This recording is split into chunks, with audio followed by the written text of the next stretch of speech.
What's up, guys? It's your boy Justin with this year's 4th of July special. Today we're reviewing Captain America, America First, which this graphic novel came out in 2010. It comes with 3 of the Theater War one-shots from 2008 through 10, right?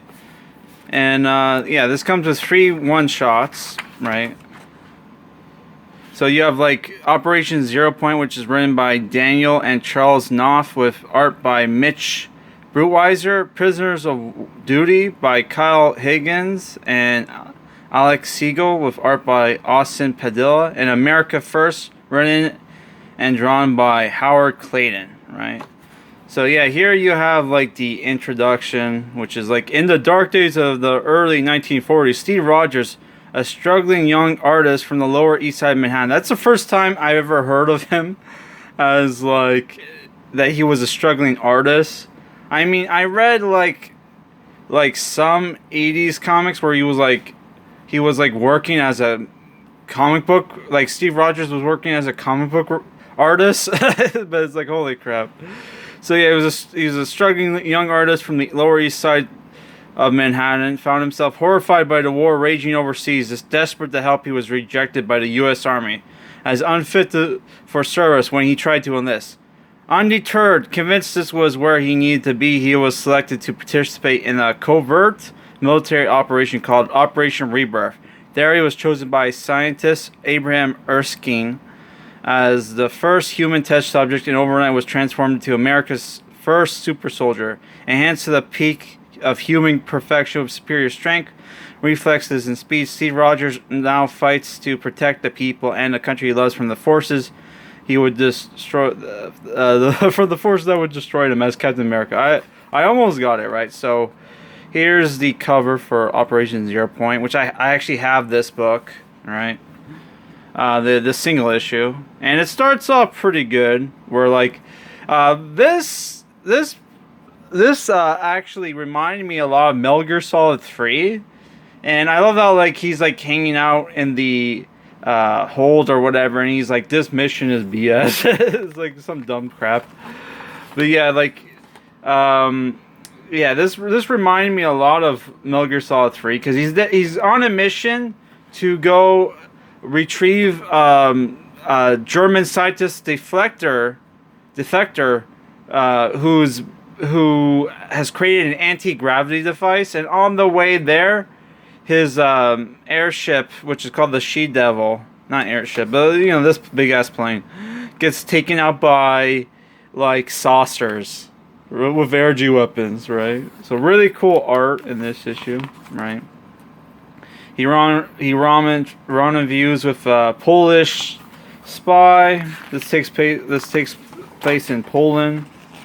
Right, you got a great art here. The main villain of this book is this guy, who is like just a massive like SS officer with a cyborg eye, right? He's pretty badass. Who defeats Captain America only for it to be. We're not 100% sure if he intentionally let himself get captured, but yeah, it turns out like he gets in there. He meets the guy he's supposed to help.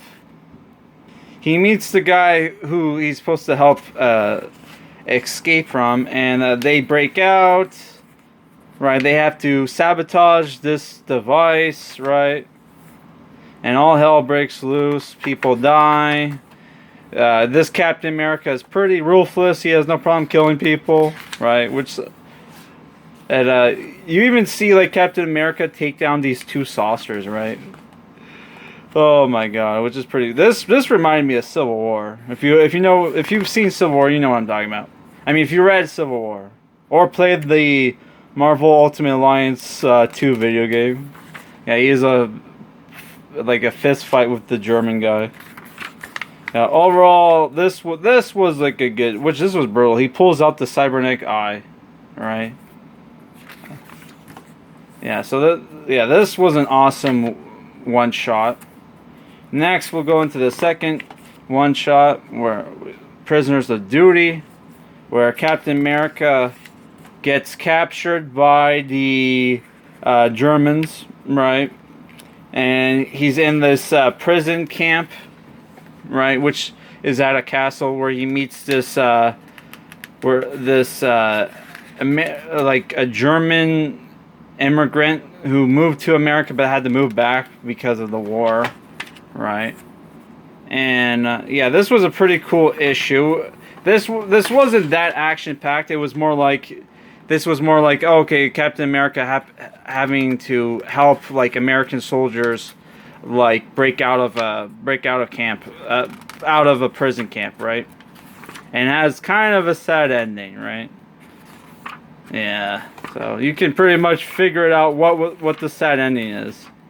Okay, now we're going to go to the third issue, which is America First, which is written by and drawn by Howard Chaykin, who for people who don't know who Howard Chaykin, he's basically like the Frank Miller of Shadow Comics, and he's also like he's a good writer, but like he's very political, and this is a very political book, where this book takes place in the 50s, where technically Captain America is supposed to be still on ice, but apparently the U.S. Army made a new Captain America. That's not him. This is just the Ruskies training against Captain America, right? So they have somebody dressed up in his costume. But yeah, this book is very political book. It's about basically this guy's the villain who is basically like right-winger type who's trying to make a witch hunt against like socialists in America. And Captain America, even though he politically agrees with him, right, he finds that, oh, this is causing division, right?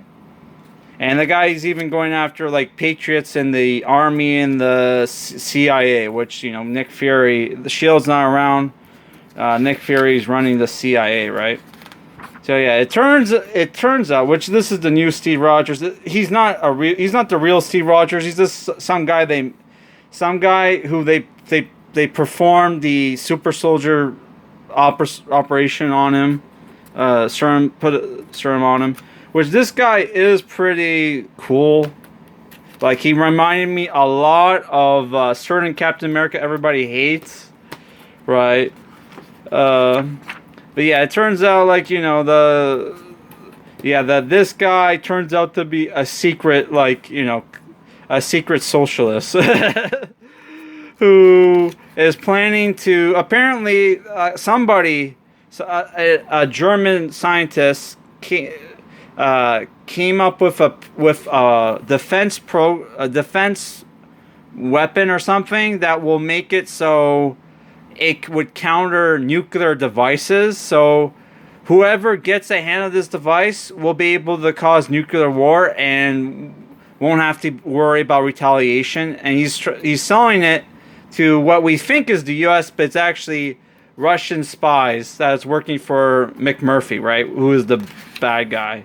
So Captain America figures it out and is going after the guy. He tries to get Nick Fury to join him, but Nick Fury's like, that guy, he's an asshole, but he's not a commie, which it turns out he was a commie, right? Yeah. So the book ends with him, like,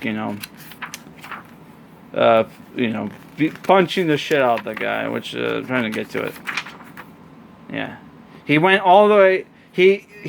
Captain America went all the way to Russia just to capture this guy. Yeah. So what do I think about this book? Here's the thing. The book is like worth like $20, 17 US, like 19 Canadian. I did buy this at the dollar store, so I shouldn't complain too much about the price, but for a book, a trade that only collects 3 issues, that seems a bit much. I expect my trades to at least have 4 issues, right? So yeah, it's the price is a little steep, for what's only a 3-issue trade. Like that's BS in my opinion. But overall, the stories were good. The writing was good. The art was good. The dialogue was good. I would like this would be an 8 out of 10 if it wasn't so short, right, and overpriced. Which I paid $5 for it, but if you're gonna unless you're gonna check your local dollar store or Ollie's, right? Which Ollie's also has cheap trades in the U.S. You're gonna have to pay at least $10, $15 online to get this book. I don't know if it's worth it, but I would say it's still a good book, and I would recommend it. Right, so 7 out of 10. So I'm taking a break from reviewing comic books, and I'm going to be reviewing the second Sword of Truth book, Stone of Tears. Right, after arguing with a weeb over the new Atlas game, it put me in the mood to read fantasy again. So I started reading this, and I'm almost like 200 pages in. So yeah. So look forward to that review, and I'm almost done my Kingdom. And hopefully a week I'll be done Kingdom Hearts 2. So look forward to that, and peace out.